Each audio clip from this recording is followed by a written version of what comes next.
Recording in progress. Baik, Assalamualaikum warahmatullahi wabarakatuh. Izin memperkenalkan diri, nama saya Afan Maulana dengan NPM 2015061016. Di sini saya akan menjelaskan tentang etika profesi untuk memenuhi ujian tengah semester saya. Yang diampu oleh dosen pengampu, yang pertama ada Ibu Yesi Mulyani, STMT, sebagai penanggung jawab. Yang kedua ada Ibu Trisha Septiana, STMT, sebagai dosen pendamping. Baik, yang di sini saya membagi 2 poin penting. Yang pertama, etika profesi, dan yang kedua, perkembangan teknologi. Etika profesi, teori pengertian, fungsi, dan macam-macamnya. Apakah etika profesi itu?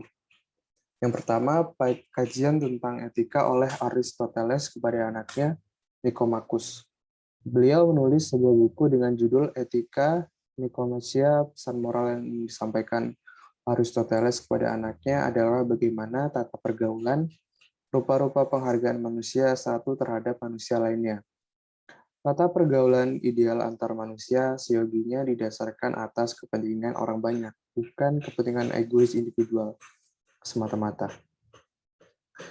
Perhubungan ideal manusia dengan sesamanya akan langgeng, begitu juga kehidupan bermasyarakat, karena pada dasarnya manusia itu adalah sun politikun. Yang kedua, kata etik atau etika berasal dari kata ethos atau bahasa Yunani, yang berarti karakter, watak kesusilaan, atau adat. Bentuk jamak dari ethos adalah taeta, artinya adat kebiasaan. Dari bentuk jamak ini terbentuklah etika dari Aristoteles tadi, sudah dipakai untuk menunjukkan filsafat moral berdasarkan asal-usul kata ini. Maka etika berarti ilmu tentang apa yang biasa dilakukan atau ilmu tentang adat kebiasaan. Sebagai suatu subjek, etika akan berkaitan dengan konsep yang dimiliki oleh individu ataupun kelompok untuk menilai apakah tindakan yang telah dikerjakannya itu salah atau benar, baik, buruk, atau baik. Dan selanjutnya, menurut para ahli. Menurut Martin, tahun 1993, etika didefinisikan sebagai the discipline which can act as the performance index or reference for our control system. Dengan saya ambil kesimpulannya, etika akan memberikan semacam batasan maupun standar yang akan mengatur pergaulan manusia di dalam kelompok sosialnya. Dalam pengertian yang secara khusus dikaitkan dengan seni pergaulan manusia.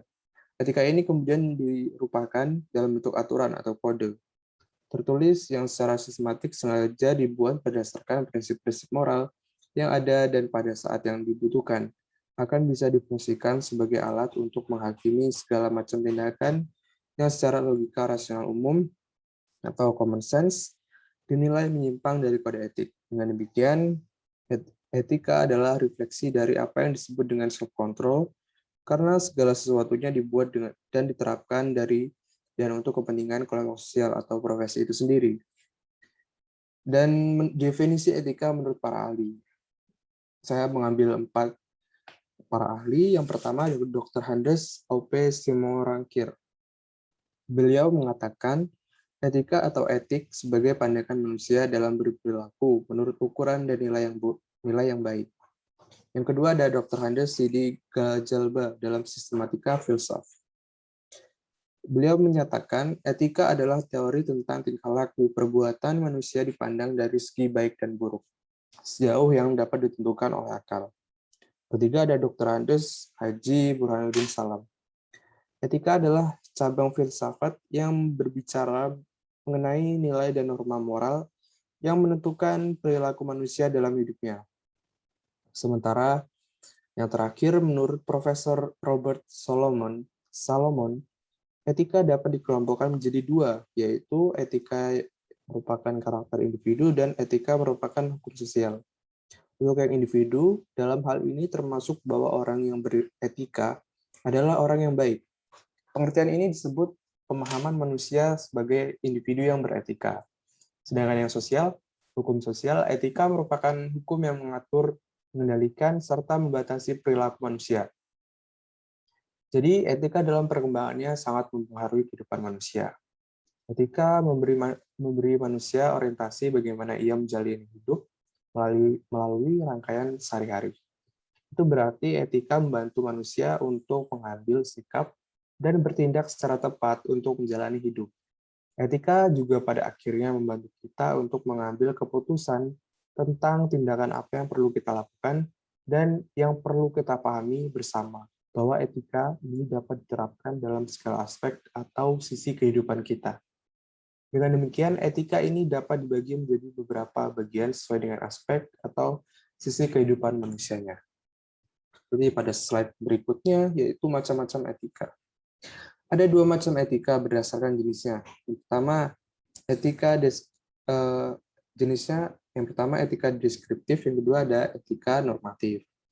Etika deskriptif yaitu etika yang berusaha meneropong secara kritis dan sikap rasional dan perilaku manusia dan apa yang dikejar oleh manusia dalam hidup ini sebagai sesuatu yang bernilai. Etika deskriptif memberikan fakta sebagai dasar untuk mengambil keputusan tentang perilaku atau sikap yang mau diambil. Sedangkan etika normatif adalah etika yang berusaha untuk menetapkan berbagai sikap dan pola perilaku ideal yang seharusnya dimiliki oleh manusia dalam hidup ini sebagai sesuatu yang bernilai. Etika normatif juga memberi penilaian sekaligus memberi norma sebagai dasar dan kerangka tindakan yang akan diputuskan. Kemudian etika berdasarkan cakupannya. Pertama ada etika khusus. Etika khusus merupakan jenis-jenis etika yang menjadi suatu implementasi dari prinsip atau asas moral di dalam kehidupan secara khusus. Penerapan prinsip ini bisa berwujud misalnya, bagaimana saya mengambil keputusan dan bertindak dalam bagian kehidupan, dan kegiatan khusus yang apa yang saya lakukan, yang didasari dengan cara, teori, dan prinsip-prinsip moral dasar. Etika khusus kemudian dibagi menjadi dua bagian lagi, yaitu etika individual dan etika sosial. Untuk etika individual yaitu menyangkut kewajiban dan sikap manusia terhadap dirinya sendiri, sedangkan etika sosial berbicara mengenai kewajiban, sikap, dan perilaku manusia sebagai anggota umat manusia. Dan yang kedua, yang berdasarkan cakupannya ada etika umum. Etika umum adalah jenis etika yang berkaitan dengan situasi dan kondisi dasar mengenai perilaku dan tindakan individu secara etis. Bagaimana manusia mengambil keputusan, teori-teori etika, dan konsep moral standar yang menjadi pedoman baik manusia dalam bertindak, serta menjadi tolak ukur dalam menilai baik atau buruknya suatu tindakan. Etika umum dapat diartikan dengan ilmu pengetahuan yang membahas mengenai pengertian umum dan teori-teori. Dan slide selanjutnya, apa itu profesi dan profesionalisme? Yang pertama, kita bahas profesi terlebih dahulu. Profesi. Pengertian profesi dapat dibedakan menjadi dua. Pertama, profesi pada umumnya. Yang kedua, profesi luhur atau officium nobile. Profesi sebagai pekerjaan yang dilakukan sebagai kegiatan pokok untuk menghasilkan nafkah hidup dan yang membedakan suatu keahlian yang khusus. Sementara itu, profesi juga berasal dari bahasa Latin profesio, yang mempunyai dua pengertian, yaitu janji atau ikrar, dan pekerjaan. Bila artinya dibuat dalam pengertian lebih luas menjadi kegiatan apa saja dan siapa saja untuk memperoleh nafkah yang dilakukan dengan suatu keahlian tertentu. Sedangkan dalam arti sempit, profesi berarti kegiatan yang dijalankan berdasarkan keahlian tertentu, dan sekaligus dituntut daripadanya pelaksanaan norma-norma sosial dengan baik. Sedangkan profesionalisme adalah adalah mutu, kualitas, dan tindak tanduk yang merupakan ciri suatu profesi atau ciri orang yang profesional. Sementara kata profesional sendiri berarti bersifat profesi, memiliki keahlian dan keterampilan karena pendidikan dan latihan, beroleh atau mendapatkan bayaran karena keahlian tersebut. Kedua definisi itu adalah definisi dari Kamus Kata-kata Serapan Asing dalam Bahasa Indonesia, karangan J.S. Badudu tahun 2003. Dari definisi di atas, kita dapat simpulkan bahwa profesionalisme memiliki dua kriteria pokok, yaitu keahlian dan pendapatan atau bayaran. Kedua hal itu merupakan suatu kesatuan yang saling berhubungan. Artinya, seseorang dapat dikatakan memiliki profesionalisme manakala memiliki dua hal pokok tersebut, yaitu keahlian, kompetensi yang layak sesuai dengan bidang tugasnya, dan mendapatkan pendapatan yang layak sesuai dengan kebutuhan hidupnya. Profesionalisme tanpa etika menjadikan bebas sayap, dalam arti tanpa kendali dan tanpa pengarah. Sebaliknya, etika tanpa profesionalisme menjadikannya lumpuh sayap, artinya tidak maju bahkan tidak tegak. Dan kemudian di sini saya mendapatkan ciri-cirinya.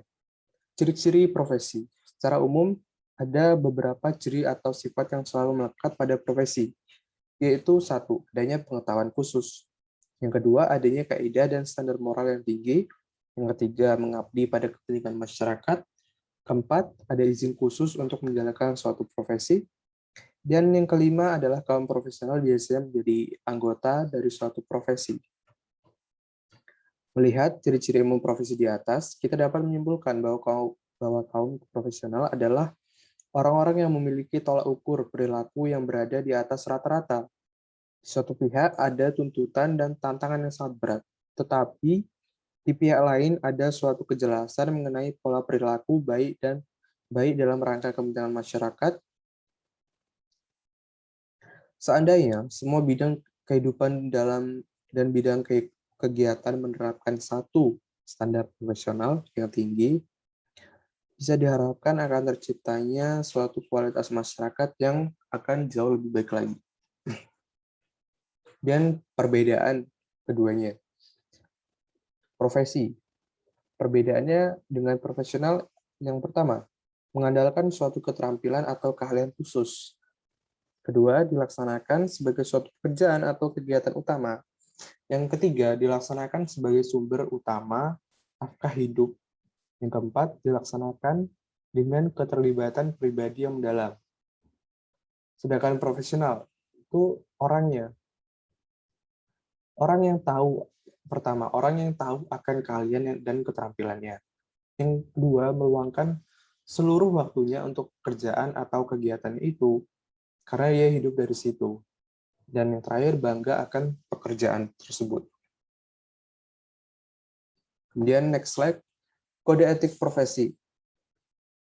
Kode etik profesi merupakan bagian dari etika profesi. Kode etik profesi merupakan lanjutan dari norma-norma yang lebih umum yang telah dibahas dan dirumuskan dalam etika profesi. Kode etik ini memperjelas, mempertegas, dan memperinci norma-norma ke bentuk yang lebih sempurna. Walaupun sebenarnya norma-norma tersebut sudah tersirat dalam etika profesi. Dengan demikian, kode etik profesi adalah sistem norma atau aturan yang ditulis secara jelas dan tegas, serta terperinci tentang apa yang baik dan tidak baik, apa yang benar dan apa yang salah, dan perbuatan apa yang dilakukan dan tidak boleh dilakukan oleh seorang profesional. Sebelum masuk ke tujuan dan fungsi, saya akan menjelaskan untuk menurut UU nomor 8 atau pokok-pokok kepegawaian, kode etik profesi adalah pedoman, sikap, tingkah laku, dan perbuatan dalam melaksanakan tugas dan dalam kehidupan sehari-hari. Kode etik profesi sebetulnya tidak merupakan hal baru. Sudah lama diusahakan untuk mengatur tingkah laku moral suatu kelompok khusus dalam masyarakat melalui ketentuan-ketentuan tertulis.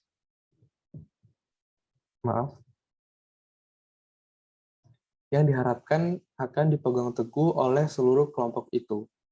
Salah satu contoh tertua adalah Sumpah Hippocrates, yang dipandang sebagai kode etik pertama untuk profesi dokter. Hippocrates adalah doktrin Yunani kuno yang digelari Bapak Ilmu Kedokteran. Beliau hidup dalam abad ke-5 sebelum Masehi. Dan sanksi pelanggar kode etik ada dua, yaitu sanksi moral dan sanksi dikeluarkan dari organisasi. Kemudian tujuan kode etik profesi. Yang pertama, untuk menjunjung tinggi martabat profesi. Kedua, untuk menjaga dan memelihara kesejahteraan para anggota. Ketiga, meningkatkan pengabdian para anggota profesi. Yang keempat, untuk meningkatkan mutu profesi. Yang kelima, untuk meningkatkan mutu organisasi profesi. Yang keenam, untuk meningkatkan layanan di atas keuntungan pribadi. Yang ketujuh, mempunyai organisasi profesional yang kuat dan terjalin erat. Yang kedelapan, menentukan buku standarnya sendiri. Dan juga kode etik juga memiliki fungsi sebagai berikut. Yang pertama, memberikan pedoman bagi anggota profesi tentang prinsip profesionalitas yang digariskan. Ketiga, sebagai sarana kontrol sosial bagi masyarakat atas profesi yang bersangkutan. Ketiga, mencegah campur tangan pihak di luar organisasi profesi tentang hubungan etika dalam keanggotaan profesi.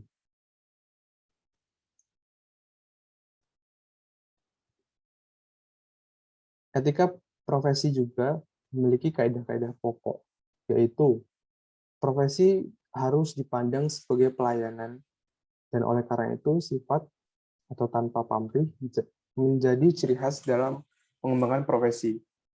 Yang kedua, pelayanan profesional dalam mendahulukan kepentingan pencarian keadilan mengacu pada nilai-nilai luhur. Ketiga, pengembangan profesi harus selalu berorientasi pada masyarakat sebagai keseluruhan.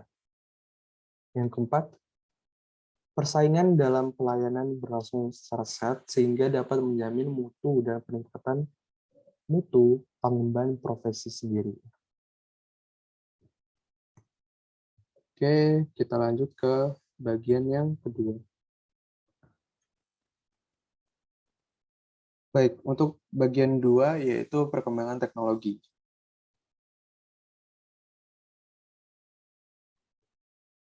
Etika profesi di bidang IT atau informasi dan teknologi. Teknologi informasi dan komunikasi bisa menjadi pilar-pilar pembangunan nasional yang bisa mengadaptasi di setiap permasalahan bangsa. Sebagai contoh, menyerap tenaga kerja baru, mencerdaskan kehidupan bangsa, dan sebagai alat pemersatu bangsa. Dalam mengaplikasikan ilmunya atau menjalankan profesi IT bukan mudah dan bukan tidak sukar. Yang terpenting adalah kita mampu untuk menempatkan diri pada posisi yang benar. Profesi IT juga bisa dianggap sebagai dua mata pisau. Bagaimana yang tajam bisa menjadikan IT lebih berguna untuk kemaslahatan umat dan kemaslahatan umat, dan untuk yang mata lainnya bisa menjadikan IT ini menjadi bencana sosial, bencana ekonomi, maupun krisis kebudayaan yang saat ini sering terjadi, yaitu pembuatan website porno, seorang hacker melakukan pengacakan rekening sebuah bank, dan melakukan kebohongan dengan konten-konten tertentu, dan lain-lain. Kita juga harus bisa menyikapi dengan keadaan teknologi informasi dan komunikasi saat ini dengan arus besar data yang bisa kita dapat dengan hitungan per detik ataupun dengan kesederhanaan teknologi, kita bisa melakukan pekerjaan kita menjadi praktis. Namun kita harus melakukan pembenahan terhadap teknologi sebagai inovasi untuk meringankan maupun membantu resiko kejamnya teknologi itu sendiri, membantu memberantas dengan membangun semangat kemoralan dan sadar akan etika sebagai orang yang ahli di bidang IT. Tentu saja yang diharapkan etika profesi semakin dijunjung ketika jenjang pendidikan kita berlatar IT makin tinggi. Sedangkan keahlian di lapangan meningkat seiring banyaknya latihan dan pengalaman. Pada kesempatan ini, bagaimana kita bisa menegakkan etika profesi atau seorang tekniker, seorang engineer, bagaimana kita bisa menjadi seorang teknik engineer yang bermanfaat bagi lingkungan sekitar? Kita harus bisa memberikan inovasi-inovasi atau pemikiran gagasan produktif dan aksi nyata untuk perkembangan IT ke depan. Bukan tak mungkin, IT akan menjadi hal yang sistematis dalam perkembangannya, dalam memajukan kehidupan berbangsa maupun bernegara. Dan next slide, kita hidup di era informasi. Sistem komputasi dan komunikasi telah sangat merubah cara kita hidup. Pada tahun 1950, tidak ada lebih dari segelintir komputer digital elektronik di dunia, dan internet pun tidak ada.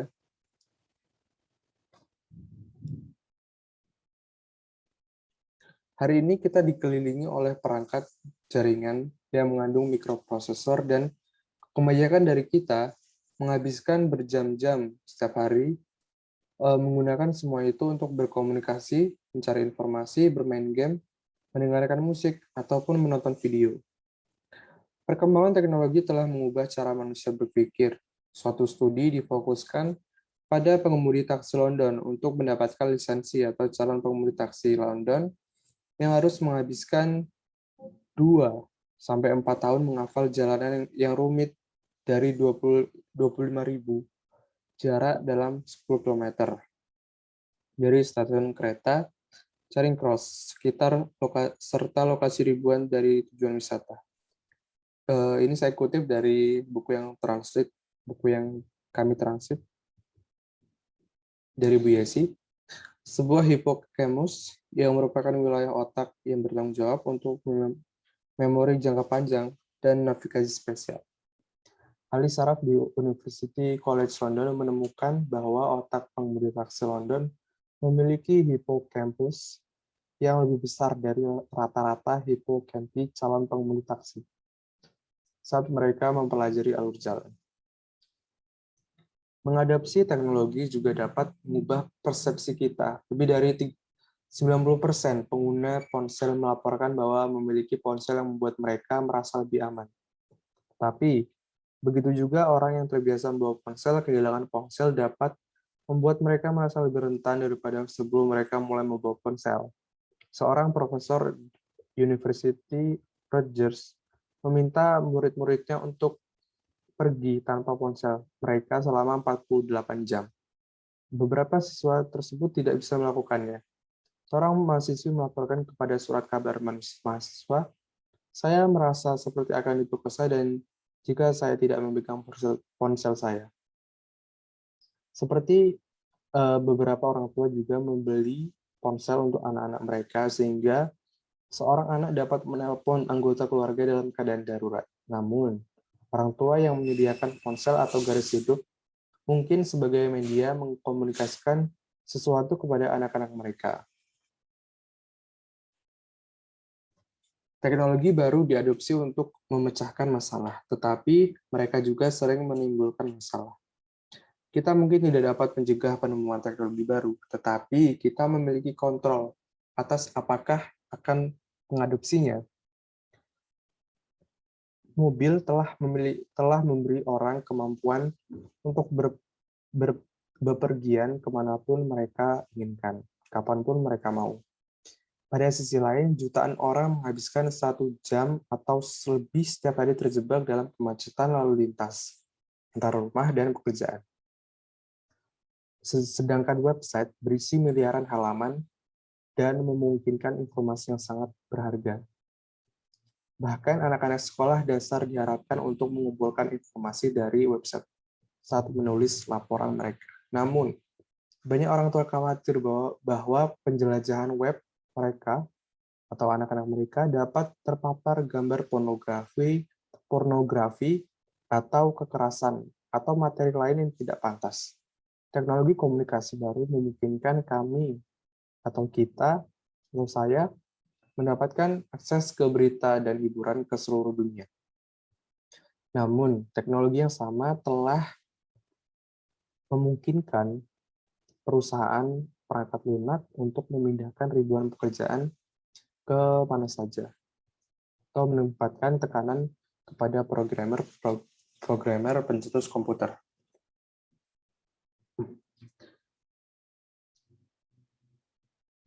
Singkatnya, masyarakat mengembangkan teknologi baru untuk memecahkan masalah atau membuat hidup lebih baik.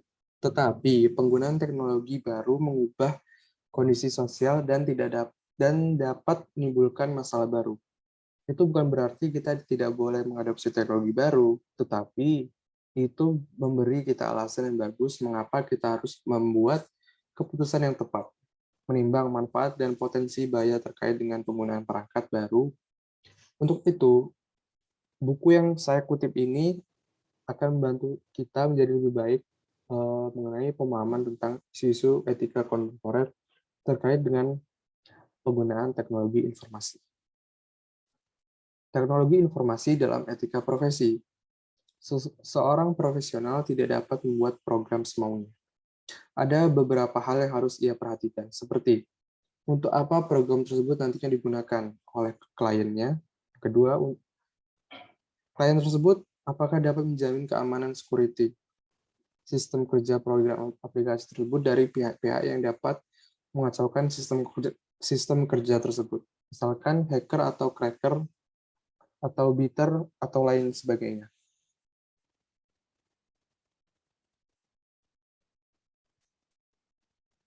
Teknologi informasi dalam profesi. Ada 3, yaitu mereka yang bergelut di dunia perangkat lunak atau software, mereka yang bergelut di bidang perangkat keras atau hardware, dan mereka yang berkecimpung dalam operasional sistem informasi. Secara umum, pekerjaan di bidang teknologi informasi terbagi dalam 4 kelompok, yaitu mereka yang bergelut di dunia perangkat lunak atau software, baik mereka yang merancang sistem operasi database maupun sistem aplikasi. Pada kelompok ini terdapat pekerjaan-pekerjaan seperti web designer, analisis sistem programmer, dan web programmer. Yang kedua, mereka yang bergelut di bidang perangkat keras atau hardware. Pada lingkungan ini terhadap pekerjaan-pekerjaan seperti teknologi informasi, technical engineer, dan networking engineer. Yang ketiga, mereka yang berkecimpung dalam operasional sistem informasi. Pada lingkungan ini terdapat pekerjaan-pekerjaan seperti operator elektrik data processing atau EDP yang bertugas mengoperasikan program atau aplikasi yang berhubungan dengan EDP. 4. Sistem administrator yang menghandle administrasi dalam sebuah sistem. Yang ketiga, manajemen informasi sistem atau MIS. Yang terakhir, seperti teknologi informasi, mereka yang dapat berkecimpung di pengembangan bisnis teknologi informasi. Pada bagian ini, tugasnya didefinisikan dalam pengelompokan kerja di berbagai sektor industri teknologi informasi. Dan saya mengutip kutipan dari George Bernard Shaw, atau quotes, kemajuan mustahil tercapai tanpa perubahan, dan orang-orang yang tidak dapat mengubah pikirannya tidak dapat mengubah apa-apa. Terima kasih, itu saja yang bisa saya sampaikan. Kurang lebihnya saya mohon maaf, kepada Allah saya mohon ampun. Wabillahi taufiq walhidayah. Wassalamualaikum warahmatullahi wabarakatuh.